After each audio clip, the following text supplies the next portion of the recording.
Hello friends, welcome back. This is Shivanand. Thanks for subscribing my channel and thanks for your loving support. Friends, ಇವತ್ತಿನ ಒಂದು ವಿಡಿಯೋದಲ್ಲಿ ನಾವು ಒಂದು best age calculator ಬಗ್ಗೆ ತಿಳ್ಕೊಳ್ತಾ ಇದ್ದೀವಿ. ಸೊ ಈಗ ನಾವು ನಮ್ಮ ಒಂದು ಏಜ್ನ ಕ್ಯಾಲ್ಕುಲೇಟ್ನ ಮಾಡ್ಬೇಕಂತಂದರೆ ನಾವು ನಮ್ಮ ಒಂದು ಮೊಬೈಲಲ್ಲಿರುವಂಥ ಒಂದು ಡಿಫಾಲ್ಟ್ ಕ್ಯಾಲ್ಕುಲೇಟರಿಂದ ನಾವು ಕ್ಯಾಲ್ಕುಲೇಟ್ನ ಮಾಡಿದ್ರೆ ಬರೀ ನಮ್ಮ ಒಂದು ಇಯರ್ನ ಮಾತ್ರ ನಾವು ಕ್ಯಾಲ್ಕುಲೇಟ್ನ ಮಾಡ್ಬೋದು. ಬಟ್ ಈ ಒಂದು ಅಪ್ಲಿಕೇಶನ್ನ ಮುಖಾಂತರ ನಾವು ಈ ಒಂದು ಏಜ್ನ ಕ್ಯಾಲ್ಕುಲೇಟ್ನ ಮಾಡಿದ್ರೆ ಸೊ ಇಯರ್ ಆಗಿರ್ಬೋದು, ಮತ್ತು ಮಂತ್ಸ್ ಆಗಿರ್ಬೋದು, ಮತ್ತು ವೀಕ್ಸ್ ಆಗಿರ್ಬೋದು, ಡೇಸ್ ಆಗಿರ್ಬೋದು, ಹವರ್ಸ್ ಆಗಿರ್ಬೋದು. ಸೊ ಈ ರೀತಿಯಾಗಿ ತುಂಬಾ ಒಂದು ಅಡ್ವಾಂಟೇಜ್ ಇದೆ ಈ ಒಂದು ಏಜ್ ಕ್ಯಾಲ್ಕುಲೇಟರಲ್ಲಿ. ಸೊ ಹಾಗಾದ್ರೆ ಫ್ರೆಂಡ್ಸ್, ಈ ಒಂದು ಏಜ್ ಕ್ಯಾಲ್ಕುಲೇಟರ್ ಯಾವುದು ಮತ್ತು ನಾವು ಯಾವ ರೀತಿಯಾಗಿ ಇನ್ಸ್ಟಾಲ್ ಮಾಡ್ಕೊಂಡು ಯೂಸ್ನ ಮಾಡ್ಬೋದು ಅನ್ನೋದ್ರ ಒಂದು ಕಂಪ್ಲೀಟ್ ಇನ್ಫಾರ್ಮೇಷನ್ ತಿಳ್ಕೊಳ್ಳೋಣ ಈ ಒಂದು ವಿಡಿಯೋದಲ್ಲಿ. ಫ್ರೆಂಡ್ಸ್, ಈ ಒಂದು ವಿಡಿಯೋನ ಶುರು ಮಾಡೋದ್ರಿಂದ ಮುಂಚೆ ಇನ್ನೊಂದು ಚಾನಲ್ನ ಯಾರು ಸಬ್ಸ್ಕ್ರೈಬ್ ಮಾಡಿರ್ಬೋದು ದಯವಿಟ್ಟು ಮರಿಯದನ್ನ ಚಾನಲ್ ಸಬ್ಸ್ಕ್ರೈಬ್ ಮಾಡಿ, ಮತ್ತು ಇದೇ ರೀತಿಯ ಡೈಲಿ ಲೇಟೆಸ್ಟ್ ವೀಡಿಯೋಸ್ಗಳ ಅಪ್ಡೇಟಿಗಾಗಿ ಬೆಲ್ ಐಕಾನ್ ಕೂಡ ಪ್ರೆಸ್ ಮಾಡಿ. ಫ್ರೆಂಡ್ಸ್, ಈಗ ಫಸ್ಟ್ ಈ ಒಂದು ಅಪ್ಲಿಕೇಶನ್ ಓಪನ್ ಮಾಡಿ. ಒಂದು ಅಪ್ಲಿಕೇಶನ್ ಲಿಂಕ್ ನಿಮಗೆ ಒಂದು ವಿಡಿಯೋದ ಡಿಸ್ಕ್ರಿಪ್ಷನ್ ಬಾಕ್ಸಲ್ಲಿ ಸಿಗುತ್ತೆ. ಅದ್ರ ಮೇಲೆ ಕ್ಲಿಕ್ ಮಾಡಿ ಒಂದು ಅಪ್ಲಿಕೇಶನ್ ನೀವು ಇನ್ಸ್ಟಾಲ್ ಮಾಡ್ಕೊಂಡು ಯೂಸ್ನ ಮಾಡ್ಕೊಳ್ಬೋದು. ಇಲ್ಲಿ ನೋಡ್ಬೋದು, ಈ ಒಂದು ಅಪ್ಲಿಕೇಶನ್ ಓಪನ್ ಮಾಡಿದ ತಕ್ಷಣ ಇದರ ಒಂದು ಇಂಟರ್ಫೇಸ್ ಈ ರೀತಿಯಾಗಿರುತ್ತೆ.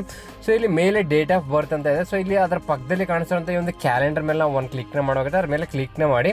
ಸೊ ಇಲ್ಲಿ ನಮಗೆ 2019 ಅಂತ ಏನಿದೆ ನೋಡಿ, ಅದ್ರ ಮೇಲೆ ನಾವು ಕ್ಲಿಕ್ನ ಮಾಡಿ. ಅದ್ರ ಮೇಲೆ ಕ್ಲಿಕ್ನ ಮಾಡಿ ನಾವು ನಮ್ಮ ಒಂದು ಏಜ್ನ ಒಂದು ಇಯರ್ನ ನಾವು ಇಲ್ಲಿ ಸೆಲೆಕ್ಟ್ನ ಮಾಡ್ಕೊಳ್ಬೇಕಾಗುತ್ತೆ. ಫಾರ್ ಎಕ್ಸಾಂಪಲ್ ನಾನೀಗ ಇಲ್ಲಿ ಈ ಒಂದು 2000 ಅಂತ ನಾನು ಇಲ್ಲಿ ಸೆಲೆಕ್ಟ್ನ ಮಾಡ್ಕೊಳ್ತಾ ಇದ್ದೀನಿ. ಅದಾದ ತಕ್ಷಣ ಇಲ್ಲಿ ನಮಗೆ ಮಂತ್ ಅಂತ ತೋರಿಸ್ತಾ ಇದೆ, ನೋಡ್ಬೋದು ನೀವು ಇಲ್ಲಿ ನವಂಬರ್ ಅಂತ ತೋರಿಸ್ತಾ ಇದೆ. ಸೊ ಯಾವ ಒಂದು ಮಂತ್ ಇದೆ ನಮ್ಮದು, ಸೊ ಅದನ್ನು ಕೂಡ ನಾವು ಇಲ್ಲಿ ಸೆಲೆಕ್ಟ್ ಮಾಡ್ಕೊಳ್ಬೇಕಾಗಿದೆ. ಫಾರ್ ಎಕ್ಸಾಂಪಲ್ ನಾನು ಈ ಒಂದು ಆಗಸ್ಟ್ ಮಂತ್ ನಾನು ಇಲ್ಲಿ ಸೆಲೆಕ್ಟ್ ಮಾಡ್ಕೊಳ್ತಾ ಇದ್ದೀನಿ. ಮತ್ತು ಅದಾದ ತಕ್ಷಣ ಈ ಒಂದು ಡೇಟ್ನು ಕೂಡ ನಾವು ಇಲ್ಲಿ ಸೆಲೆಕ್ಟ್ ಮಾಡ್ಕೊಳ್ಬೇಕಾಗುತ್ತೆ. ಸೊ ಈಗ ನಾನು ಆಗಸ್ಟ್ 15 ನಾನು ಇಲ್ಲಿ ಸೆಲೆಕ್ಟ್ ಮಾಡ್ಕೊಳ್ತಾ ಇದ್ದೀನಿ. ಅದಾದ ತಕ್ಷಣ ಇಲ್ಲಿ ಓಕೆ ಮೇಲೆ ನಾವು ಕ್ಲಿಕ್ನ ಮಾಡೋಗುತ್ತೆ. ಫ್ರೆಂಡ್ಸ್, ಅದ್ಮೇಲೆ ಕ್ಲಿಕ್ನ ಮಾಡಿದ ತಕ್ಷಣ ನೀವು ಇಲ್ಲಿ ನೋಡ್ಬೋದು, ಇಲ್ಲಿ ನಮಗೆ ಕ್ಯಾಲ್ಕುಲೇಟ್ ಅಂತ ಒಂದು ಇಲ್ಲಿ ಆಪ್ಷನ್ ತೋರಿಸ್ತದೆ. ಅದ್ಮೇಲೆ ನಾವು ಕ್ಲಿಕ್ನ ಮಾಡೋಣ. ಫ್ರೆಂಡ್ಸ್, ಅದ್ಮೇಲೆ ಕ್ಲಿಕ್ನ ಮಾಡಿದ ತಕ್ಷಣ ನೀವು ಇಲ್ಲಿ ನೋಡ್ಬೋದು ಕೆಳಗಡೆ ಯುವರ್ ಏಜ್ ಅಂತ ತೋರಿಸ್ತದೆ. ಇಲ್ಲಿ 19 years 2 months 28 days ಅಂತ ತೋರಿಸ್ತಾ ಇದೆ, ಅಥವಾ 230 months 28 days 0 hours ಅಂತ ತೋರಿಸ್ತಾ ಇದೆ. ಮತ್ತು ಅದಲ್ಲದೆ ನಮಗೆ ಇಲ್ಲಿ 1004 weeks ಮತ್ತು ಡೇಸ್ ಎಲ್ಲ 0 ತೋರಿಸ್ತಾ ಇದೆ. ಸೊ ಈ ರೀತಿಯಾಗಿ ನಮಗೆ ಈ ಒಂದು ಇಯರ್ ಎಷ್ಟಿದೆ ಅಂದರೆ ನಾವು ಇಯರ್ ವೈಸ್ ಆದರೂ ತಿಳ್ಕೊಳ್ಬೋದು, ಅಥವಾ ಮಂತ್ ವೈಸ್ ಆಗಿ ಆದರೂ ತಿಳ್ಕೊಳ್ಬೋದು, ಅಥವಾ ಈ ಒಂದು ವೀಕ್ ವೈಸ್ ಆಗಿ ಆದ್ರೂ ಕೂಡ ನಾವು ತಿಳ್ಕೊಳ್ಬೋದು. ಅದಾದ ತಕ್ಷಣ ಫ್ರೆಂಡ್ಸ್, ಇಲ್ಲಿ ನೋಡೋದು ನಮಗೆ ನೆಕ್ಸ್ಟ್ ಬರ್ತ್ಡೇ ಅಂತ ತೋರಿಸ್ತಾ ಇದೆ. ನೆಕ್ಸ್ಟ್ ಬರ್ತ್ಡೇ ಬಂದ್ಬಿಟ್ಟು 9 months 3 days ಅಂತ ಇದೆ. ಅಂದರೆ ನಮಗೆ ಈ ಒಂದು 9 months 3 days ಆದಮೇಲೆ ನಮ್ಮ ಒಂದು ನೆಕ್ಸ್ಟ್ ಬರ್ತ್ಡೇ ನಾವು ಸೆಲೆಬ್ರೇಟ್ನ ಮಾಡ್ಕೊಳ್ಬೋದು. ಅದನ್ನು ಕೂಡ ನಮಗೆ ಇಲ್ಲಿ ತೋರಿಸ್ತಾ ಇದೆ. ಮತ್ತು ಈ ಒಂದು ಏಜ್ ಟೋಟಲ್ಸ್ ಅಂತ ಇದೆಯಲ್ಲ, ಇಲ್ಲಿ ಟೋಟಲ್ ಇಯರ್ಸ್ ಬಂದರೂ ನಮಗೆ 19 years ಆಗಿದೆ. ಅಂದರೆ ನಮಗೆ ಈ ಒಂದು 2000 ಇಯರ್ಸಲ್ಲಿ ನಾವು, ಸೊ ಇಲ್ಲಿ ನಮ್ಮ ಒಂದು ಡೇಟ್ ಆಫ್ ಬರ್ತ್ನ ನಾವು ಇಲ್ಲಿ ಕೊಟ್ಟಿದ್ವಿ. ಹಾಗಾಗಿ ನಮಗೆ ಇಲ್ಲಿ ನಮ್ಮ ಒಂದು ಇಯರ್ಸ್ ಬಂದ್ಬಿಟ್ಟು 19 years ಆಗಿದೆ. ಮತ್ತು ಈ ಒಂದು ಮಂತ್ಸ್ ಬಂದ್ಬಿಟ್ಟು 230 months ಆಗಿದೆ. ಮತ್ತು ಈ ಒಂದು ಟೋಟಲ್ ವೀಕ್ಸ್ ಬಂದ್ಬಿಟ್ಟು 1004 weeks ಆಗಿದೆ. ಮತ್ತು ಈ ಒಂದು ಡೇಸ್ ಬಂದ್ಬಿಟ್ಟು 7028 days ಆಗಿದೆ. ಮತ್ತು ಹವರ್ಸ್ ಬಂದ್ಬಿಟ್ಟು ಈ ರೀತಿಯಾಗಿದೆ, ಮತ್ತು ಮಿನಿಟ್ಸ್ ಈ ರೀತಿಯಾಗಿದೆ, ಮತ್ತು ಈ ರೀತಿಯಾಗಿ ಸೆಕೆಂಡ್ಸ್ ವೈಸ್ನು ಕೂಡ ನಾವು ಇಲ್ಲಿ ನೋಡ್ಬೋದು.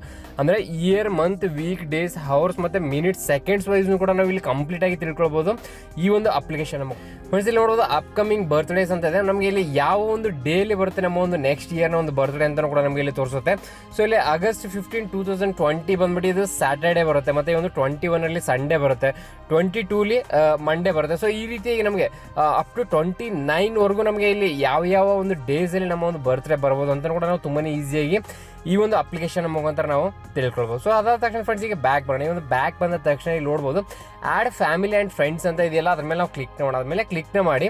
ಸೊ ಇಲ್ಲಿ ನಮ್ಮ ಒಂದು ಫ್ರೆಂಡ್ಸ್ ಆಗಿರ್ಬೋದು, ಅಥವಾ ನಮ್ಮ ಒಂದು ಫ್ಯಾಮಿಲಿ ಮೆಂಬರ್ಸ್ ಆಗಿರ್ಬೋದು, ಅವರ ಒಂದು ನೇಮ್ ಮತ್ತು ಅವರ ಒಂದು ಡೇಟ್ ಆಫ್ ಬರ್ತ್ ನಾವು ಇಲ್ಲಿ ಆ್ಯಡ್ನ ಮಾಡಿ ಇಟ್ಕೊಂಡ್ರೆ ಸೊ ಅದು ನಮಗೆ ತುಂಬಾ ಈಸಿಯಾಗಿ ನಮಗೆ ಇಲ್ಲಿ ಫೈಂಡ್ ಔಟ್ನ ಮಾಡ್ಕೊಳ್ಬೋದು. ಅವರ ಒಂದು ಡೇಟ್ ಬರ್ತ್ಡೇ ನಮಗೆ ಯಾವ ಒಂದು ಡೇಟಲ್ಲಿ ಅಥವಾ ಯಾವ ಒಂದು ಡೇಲಿ ಬರುತ್ತೆ.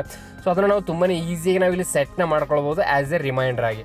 ಸೊ ಅದಾದ ತಕ್ಷಣ ಫ್ರೆಂಡ್ಸ್, ಇಲ್ಲಿ ನೋಡೋಣ. ಮತ್ತು ಇಲ್ಲಿ ಒಂದು ವ್ಯೂ ಫ್ಯಾಮಿಲಿ ಆ್ಯಂಡ್ ಫ್ರೆಂಡ್ಸ್ ಅಂತ ಇದೆಯಲ್ಲ, ನಾವು ಆ್ಯಡ್ನ ಮಾಡಿಟ್ಟಿರುವಂಥ ಒಂದು ಫ್ಯಾಮಿಲಿ ಫ್ರೆಂಡ್ಸ್ಗಳನ್ನ ಆಗಿರ್ಬೋದು ತುಂಬಾ ಈಸಿಯಾಗಿ ಆ ಒಂದು ಕ್ಲಿಕ್ ಮೇಲೆ ನಾವು ಈ ರೀತಿಯಾಗಿ ಅದನ್ನು ನೋಡ್ಕೊಳ್ಬೋದು. ಸೊ ಅದಾದ ತಕ್ಷಣ ಮತ್ತೆ ಬ್ಯಾಕ್ ಮಾಡೋಣ. ಫ್ರೆಂಡ್ಸ್, ಇಲ್ಲಿ ನೋಡೋದು ಟುಡೇಸ್ ಬರ್ತ್ಡೇ ಅಂತ ಅದ್ರ ಮೇಲೆ ನಾವು ಕ್ಲಿಕ್ನ ಮಾಡಿದ್ರೆ ಸೊ ಇವತ್ತಿನ ಒಂದು ಡೇಲಿ ಯಾರ್ದಾದ್ರೂ ಒಂದು ಬರ್ತ್ಡೇ ಇತ್ತಂದರೆ ಸೊ ಅದನ್ನು ಕೂಡ ನಮಗೆ ಇಲ್ಲಿ ಶೋ ಮಾಡುತ್ತೆ. ಸೊ ಈ ರೀತಿಯಾಗಿ ನಾವು ಅದನ್ನು ನೋಡ್ಕೊಳ್ಬೋದು.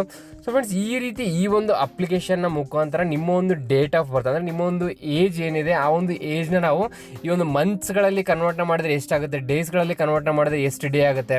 ಸೊ ಮತ್ತು ಈ ಒಂದು ಹವರ್ ವೈಸ್ ಆಗಿ ನಾವು ಕನ್ವರ್ಟ್ನ ಮಾಡಿದ್ರೆ ಎಷ್ಟು ಹವರ್ಸ್ ಆಗುತ್ತೆ ನಾವು, ಮತ್ತು ಈ ಒಂದು ಮಿನಿಟ್ ವೈಸ್ ಆಗಿ ಮತ್ತು ಸೆಕೆಂಡ್ ವೈಸ್ ಆಗಿ ಕೂಡ ತುಂಬಾ ಪ್ರಾಪರಾಗಿ ಚೆಕ್ನ ಮಾಡ್ಬೋದು ಈ ಒಂದು ಏಜ್ ಕ್ಯಾಲ್ಕುಲೇಟರ್ನ ಒಂದು ಅಪ್ಲಿಕೇಶನಲ್ಲಿ. ಫ್ರೆಂಡ್ಸ್, ಈ ಒಂದು ಕ್ಯಾಲ್ಕುಲೇಟರ್ನ ನೀವು ಒಂದ್ಸರಿ ಯೂಸ್ನ ಮಾಡಿ ನೋಡ್ಬೋದು. ಈ ಒಂದು ಕ್ಯಾಲ್ಕುಲೇಟರ್ ನಿಜವಾಗ್ಲೂ ತುಂಬಾ ಒಂದು ಬೆಸ್ಟ್ ಏಜ್ ಕ್ಯಾಲ್ಕುಲೇಟರ್ನ ಒಂದು ಅಪ್ಲಿಕೇಶನ್ ಆಗಿದೆ. ಫ್ರೆಂಡ್ಸ್, ಹಾಗಾದ್ರೆ ಈ ಒಂದು ವಿಡಿಯೋ ನಿಮಗೆ ಹೇಗೆ ಅನಿಸುತ್ತೆ ಕಮೆಂಟ್ಸ್ನ ಮಾಡಿ ತಿಳಿಸಿ. ಮತ್ತು ಇದೇ ರೀತಿಯ ಡೈಲಿ ಲೇಟೆಸ್ಟ್ ವೀಡಿಯೋಸ್ಗಳ ಅಪ್ಡೇಟಿಗೆ ಮರೆಯದ ಚಾನಲ್ ಸಬ್ಸ್ಕ್ರೈಬ್ ಮಾಡಿ, ಬೆಲ್ ಐಕಾನ್ ಕೂಡ ಪ್ರೆಸ್ ಮಾಡಿ. ಫ್ರೆಂಡ್ಸ್, ಹಾಗಾದ್ರೆ ಮತ್ತೆ ಒಂದು ನೆಕ್ಸ್ಟ್ ವಿಡಿಯೋದಲ್ಲಿ ಇದೇ ರೀತಿಯ ಒಂದು ಬೆಸ್ಟ್ ಅಪ್ಲಿಕೇಶನ್ ಬಗ್ಗೆ ನಾವು ತಿಳ್ಕೊಳ್ಳೋಣ. ಟೇಕ್ ಕೇರ್, ಬಾಯ್.